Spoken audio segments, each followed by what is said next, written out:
प्यारे भैया बहनों, आज हम भूगोल में पाठ 2 पृथ्वी और चंद्रमा समझेंगे।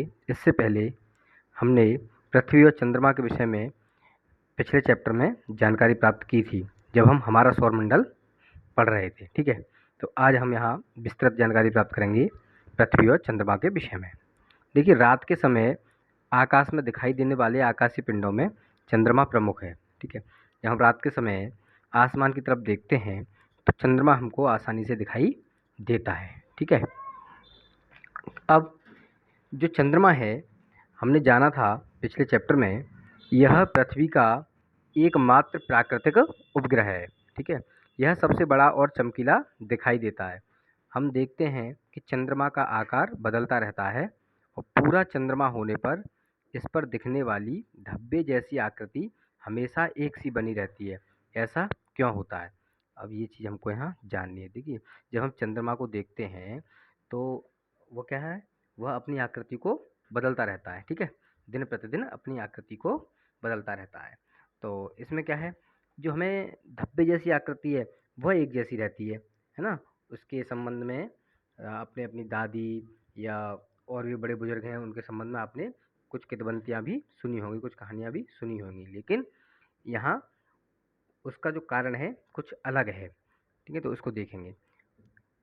देखिए, हमने ये ज्ञान प्राप्त किया पिछले चैप्टर में कि जो हमारी पृथ्वी है, पृथ्वी क्या है, हमारा ग्रह है। ठीक है, और ग्रह का क्या कार्य होता है, जो अपना तारा है यानी सूर्य, उसके चारों तरफ क्या करते हैं, परिक्रमा करते हैं ग्रह। ठीक है, और जो उपग्रह हैं, उपग्रह क्या करते हैं, अपने ग्रहों का क्या करते हैं, अपने ग्रहों की परिक्रमा करते हैं। ठीक है, तो इसी प्रकार जो चंद्रमा है पृथ्वी की क्या करता है, परिक्रमा करता है। क्यों? क्योंकि यह पृथ्वी का उपग्रह है। देखिए, पृथ्वी और चंद्रमा के जो परिक्रमण मार्ग, ठीक है, इन परिक्रमण मार्ग के विषय में यहाँ बताया गया है। अब जानेंगे।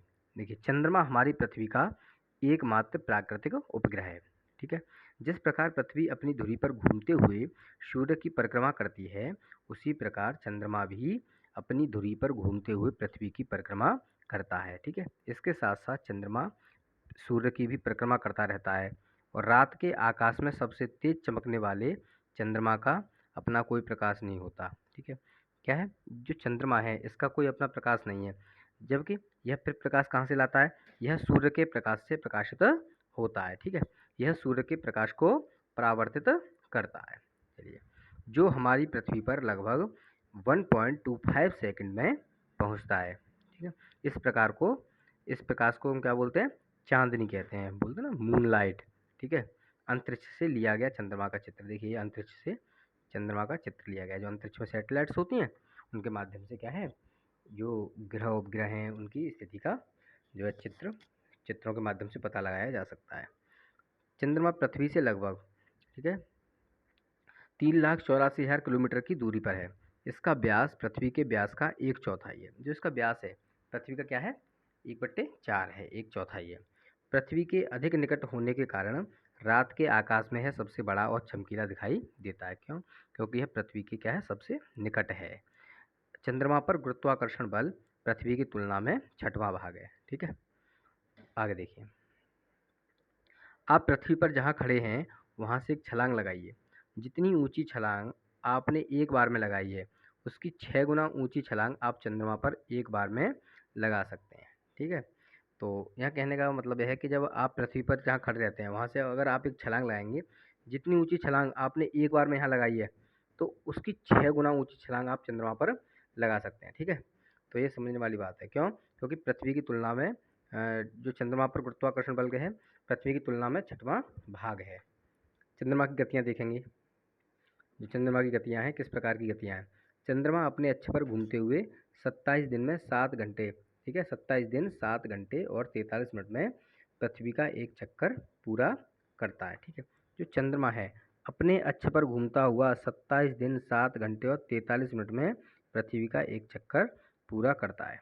ध्यान रहे ये बात। ठीक है, परंतु इस अवधि में पृथ्वी भी सूर्य की परिक्रमा करते हुए अपनी कक्षा में आगे बढ़ जाती है ना। लेकिन पृथ्वी भी क्या है, अपनी जो कक्षा है उसकी, उसमें क्या है, परिक्रमा करते हुए आगे बढ़ती है। ठीक है, सूर्य की परिक्रमा करती रहती है। इसलिए पृथ्वी पर किसी स्थान के ऊपर से पृथ्वी पूरी जो ऊपर से पूरी पृथ्वी की परिक्रमा करके फिर उसी स्थान के ऊपर आने में चंद्रमा को 29 दिन 12 घंटे और 44 मिनट लग जाते हैं। ठीक है, इतने ही समय में चंद्रमा अपने अक्ष पर एक चक्कर यानी एक परिभ्रमण पूरा करता है। इसी कारण हमें सदैव चंद्रमा का एक ही भाग दिखाई देता है। चलिए आगे समझेंगे। यहाँ कुछ आपको प्रयोग के माध्यम से समझाया गया है, तो इसको समझ लेंगे। ठीक, अब आगे देखेंगे चंद्रमा की कलाएं। जो चंद्रमा के जो अलग अलग रूप हैं, चंद्रमा के अलग अलग रूपों में जो बदलाव होते हैं वो क्या कहलाते हैं? चंद्रमा की कलाएं कहलाते हैं। ठीक है, देखिए आपको प्रतिदिन चंद्रमा के अलग अलग आकार और रूप दिखाई देते हैं। यह एक हंसिया जैसी आकृति से शुरू होकर के हर रात बड़ा होते होते थाली जैसा गोल हो जाता है। इसके बाद यह घटना शुरू करता है। ठीक है, तो उसके बाद क्या करता है?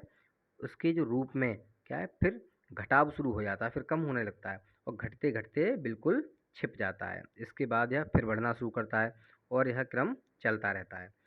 जिस रात चंद्रमा थाली जैसा गोल दिखाई देता है उस रात को क्या कहते हैं? पूर्णिमा कहते हैं, है ना। जिस रात को चंद्रमा क्या है, बिल्कुल थाली जैसा बिल्कुल गोल दिखाई देता है, खूब चमकीला दिखाई देता है, तो वह क्या है? उस रात को क्या बोलते हैं? पूर्णिमा कहते हैं। ठीक है, और जिस रात चंद्रमा बिल्कुल नहीं दिखाई देता यानी काली रात बिल्कुल, उस रात को क्या बोलते हैं?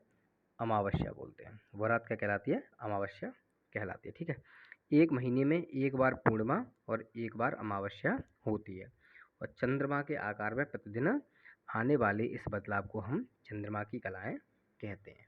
ठीक है, यानी चंद्रमा के आकार में जो प्रतिदिन ये जो बदलाव आता रहता है उसको हम क्या बोलते हैं? चंद्रमा की कलाएं बोलते हैं ना, चंद्रमा अपनी कलाएं बदल रहा है। ठीक है, ये वही कलाएं हैं। अमावस्या से पूर्णिमा तक बढ़ते यानी चंद्रमा के पखवाड़े को क्या बोलते हैं? शुक्ल पक्ष बोलते हैं। यानी अमावस्या मतलब कौन सी?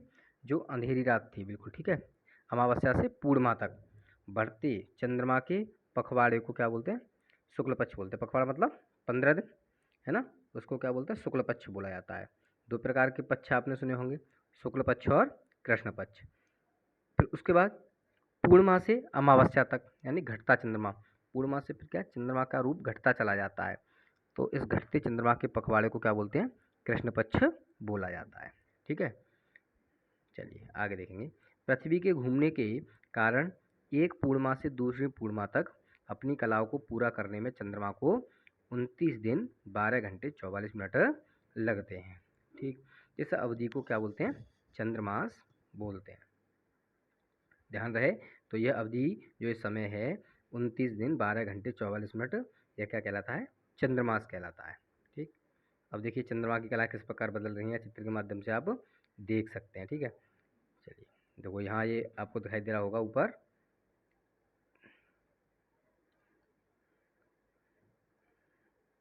यहाँ ये अमावस्या है और जो इस प्रकार का जो आकार है चंद्रमा का, यह पूर्णिमा को प्रदर्शित करता है। ठीक है, इस प्रकार से यह। चलिए आगे देखेंगे।